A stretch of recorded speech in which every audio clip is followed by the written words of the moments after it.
शिक्षक प्रकाश पुंज, बस। शिक्षक जब प्रकाश पुंज है तो विविध आयाम और ये संसाधन शिक्षक के प्रकाश पुंज से ही संचालित है। शिक्षा के जो आयाम है, संरचना है, जो 5+3+3 है, प्रकाश डाला, और भी आयामों पर प्रकाश डाला। मुख्य आयामों पर जब हम प्रकाश डालते हैं तो उनमें महत्वपूर्ण है ECCE पाठ्यक्रम।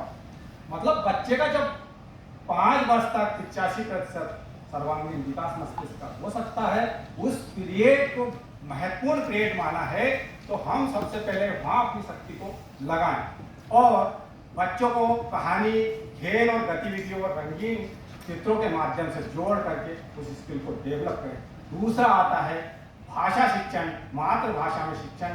वो सिर्फ प्राथमिक शिक्षा को प्रदान किया जाता है 5वीं कक्षा तक के लिए, कि अपनी अभिव्यक्ति स्वतंत्र कर सके और वो अपने अंदर की ऊर्जा को संचित करके, समावेश करके एक आदान प्रदान कर सके। नैतिक शिक्षा और मूल्य शिक्षा की बात आती है तो सबसे महत्वपूर्ण आयाम है जो पूरी ग्लोबल सिस्टम चल रहा है, मनुष्य के अंदर विकृति आ गई है। हम जिस प्रकार से प्रदूषण देख रहे हैं, हवा में, जल में, हमारे विचारों में, हमारे कार्यों में प्रदूषण आ गया, इसको साफ नहीं किया जा सकता है जब नैतिक शिक्षा और मूल्य शिक्षा की बात आती है।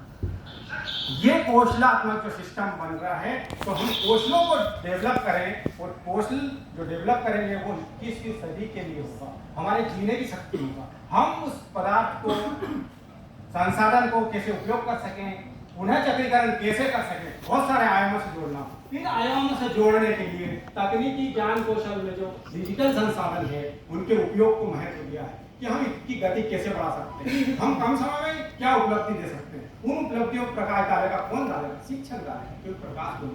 तो मैं एक कोटेशन देता हूं कि तुम दीप समूह से मेरा इतना बस निवेदन है कि तुम अंधियारा पीकर चलते रहे। बहुत बढ़िया। रहा सवाल, अब ये क्लास को अब मैं पूरे क्लास तक न्यूज से आगे ले जाता हूँ 2 मिनट में। ये कि जब क्लासरूम का वातावरण सही होगा, सही पाठ्यक्रम डिलीवर होगा, जहां समस्या आएंगी, बच्चों को अपने विचार अभिव्यक्ति का खुला मंच मिलेगा, वो निर्भीक होकर शाला में खुशी खुशी आएगा, तो सीखने की गति बढ़ जाएगी। और गति कहीं कमी है तो डिजिटल ऑनलाइन से हम सपोर्ट सिस्टम में उसके घर परिवार के साथ, बच्चों के माता पिता के साथ काउंसलिंग करते हुए और इनके जो योग्य डिजिटल संसाधनों का उपयोग करेंगे। धन्यवाद।